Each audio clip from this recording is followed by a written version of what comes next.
viewers, I am Ibrahim Umar Wase and welcome to Gist Villa. Today's remarkable journey takes us to the presidency.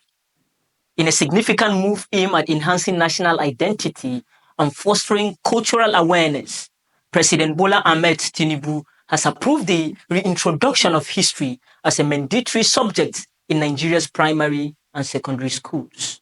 This policy will take effect from 2025 academic year and is expected to reshape the educational landscape in the country.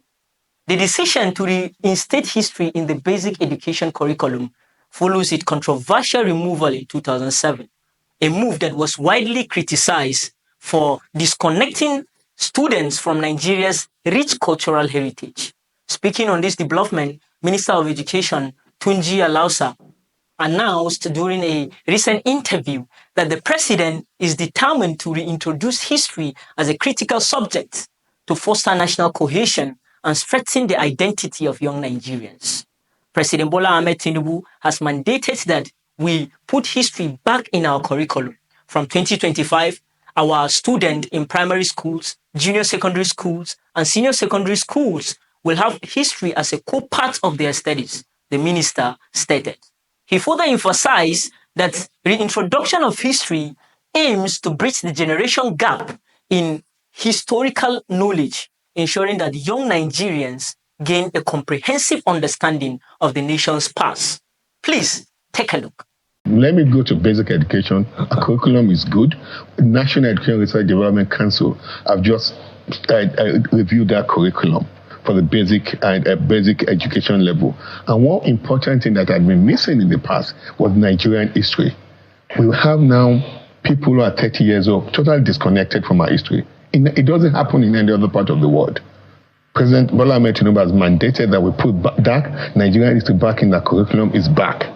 From 2025, our students in primary school, GSS and secondary school would have that as part of the course of study in India, in schools. Now the university, you're very correct. A lot of our universities are churning out unemployable graduates deliberately in courses that are not relevant today to our country.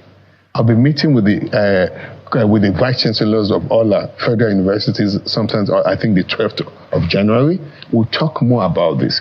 We need to refocus the kind of education we give our citizens, our young citizens people that go to university.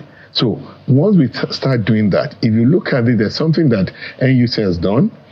We have 70% standardized curriculum at the NUC level, and the universities have 30% leverage to add to that.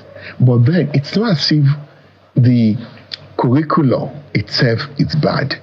It's because today, if anybody that is trained in medicine, that goes to school, anyone that goes to school in Nigeria today in medicine, pharmacy, dentistry, nursing, we're one of the best in the world. These professionals are well sought after anywhere in the world.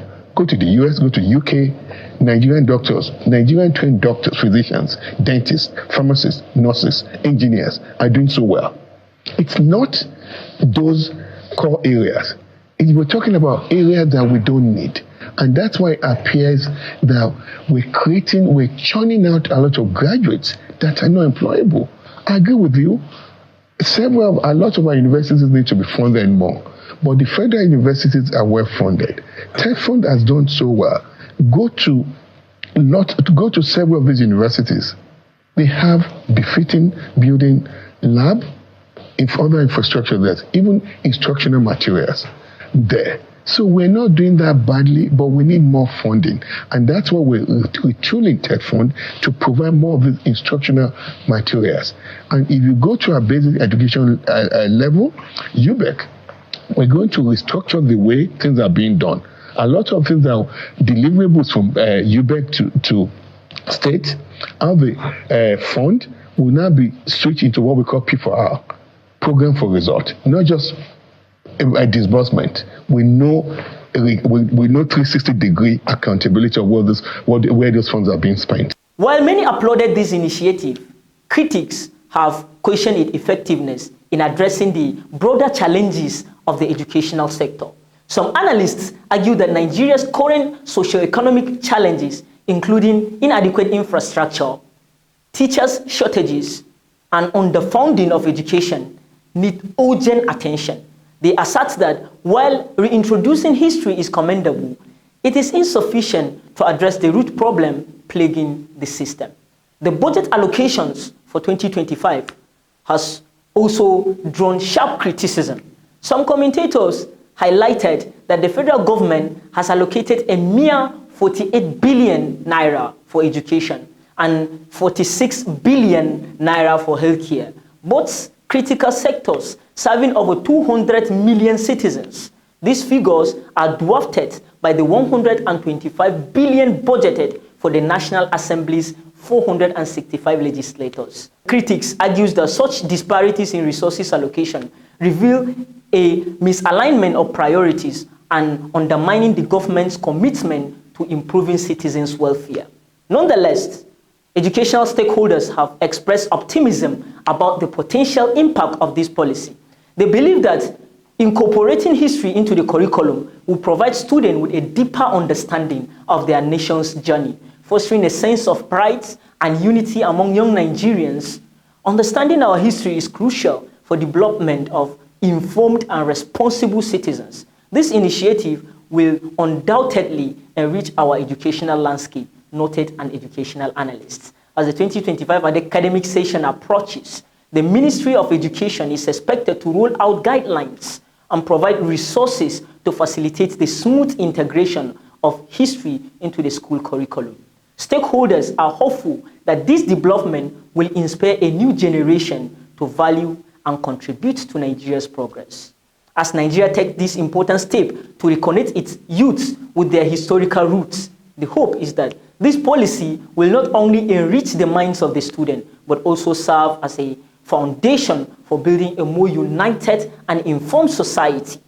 While challenges in the educational sector remain, this initiative offers a glimpse of what is possible when education is prioritized as a tool for national development. Only time will tell how impactful this decision will be. For now, it is a stride toward fostering pride, identity, and cohesion among the next generation of Nigerians. Thank you for joining us in this edition of Gist Villa. Stay tuned for more updates on Diaspora Digital Media. Don't forget to like, comment, and subscribe. Hit the notification bells to get alerted when we drop a new video. Once more, I am Ibrahim Umaru Asey. Have a great day.